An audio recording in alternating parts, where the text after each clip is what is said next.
warahmatullahi wabarakatuh. Baiklah, kami dari kelompok 14 akan menjelaskan materi tentang manajemen pendidikan luar sekolah, pendidikan luar biasa, dan pendidikan tinggi. Sebelumnya, perkenalkan saya Aldina Izirlin dengan NIM 2230 11 10 10. Dan saya Arafatin Ilman NIM 2230 11 10 25. Saya Alfani Rami NIM 2230 11 10 11. Baiklah, di sini saya akan menjelaskan materi yang pertama tentang manajemen pendidikan luar sekolah. Manajemen pendidikan luar sekolah yaitu proses perencanaan, pengorganisasian, pelaksanaan, dan pengendalian kegiatan pendidikan yang berlangsung di luar lingkungan sekolah. Yang pertama, konsep pendidikan luar sekolah. Konsep pendidikan luar sekolah yang bentuk pendidikan yang tidak terjadi di dalam lingkungan sekolah formal. Yang kedua, prinsip pendidikan luar sekolah, yaitu mencakup nilai-nilai dan pedoman yang mendasari pendekatan dan praktik dalam pembelajaran di luar lingkungan sekolah formal. Dalam melaksanakan manajemen pendidikan luar sekolah, ada beberapa prinsip dalam menjalankannya, yaitu yang pertama, pembagian kerja. Pembagian kerja di antara semua orang yang bekerja sama dalam satu perusahaan sangatlah penting. Tujuan dari pembagian kerja adalah agar usaha yang sama dapat mencapai hasil kerja yang terbaik berdasarkan bidang keahliannya masing-masing. Wewenang dan tanggung jawab. Siapapun yang diberi tugas pada suatu bidang pekerjaan dengan sendirinya mempunyai wewenang untuk membantu memperlancar tugas yang menjadi tanggung jawabnya. 3. Disiplin. Upaya yang dilakukan untuk meningkatkan kualitas kerja akan meningkatkan mutu usaha. Upaya yang dilakukan untuk meningkatkan kualitas kerja akan meningkatkan mutu usaha. 4. Pengarahan. Setiap kegiatan itu diserahkan untuk mencapai tujuan dari suatu organisasi. 5. Kesatuan perintah. Sebuah perintah terletak pada satu pimpinan saja, yakni pimpinan tertinggi. 6. Sentralisasi. Makanya adalah setiap organisasi memiliki pusat kekuasaan dan wewenang. 7. Keadilan. Keadilan bukan berarti sama rata, akan tetapi sesuai dengan kapasitas dan kesalahan yang dilakukan. 3. Pendekatan dan teknik manajemen pendidikan luar sekolah, yaitu melibatkan perencanaan organisasi, melaksanakan dan evaluasi program-program pendidikan di luar lingkungan sekolah formal. Beberapa pendekatan dan teknik manajemen yaitu 1. Perencanaan strategis, 2. Penentuan tujuan dan sasaran, 3. Pengembangan kurikulum, 4. Pemilihan metode pembelajaran, 5. Pengelolaan sumber daya, 7. Kemitraan dan kerjasama.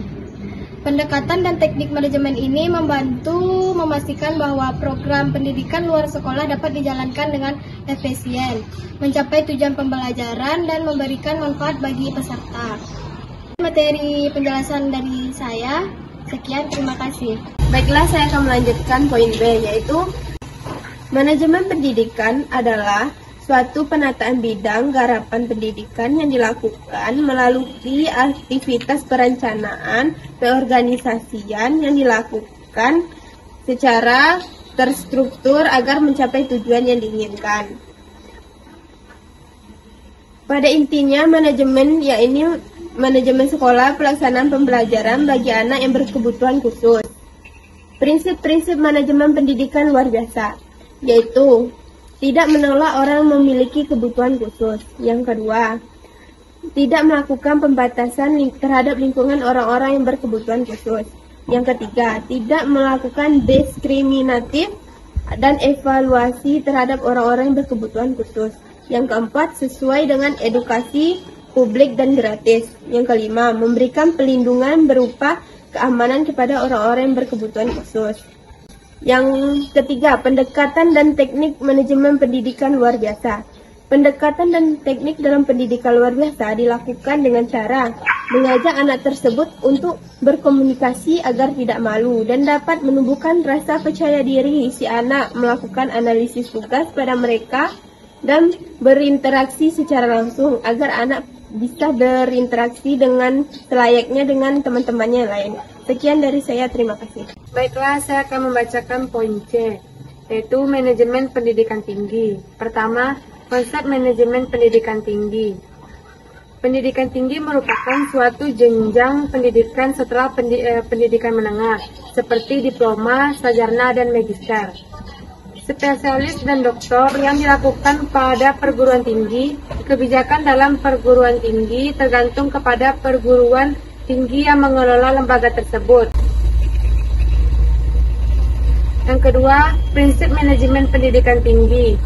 Yang pertama, perencanaan.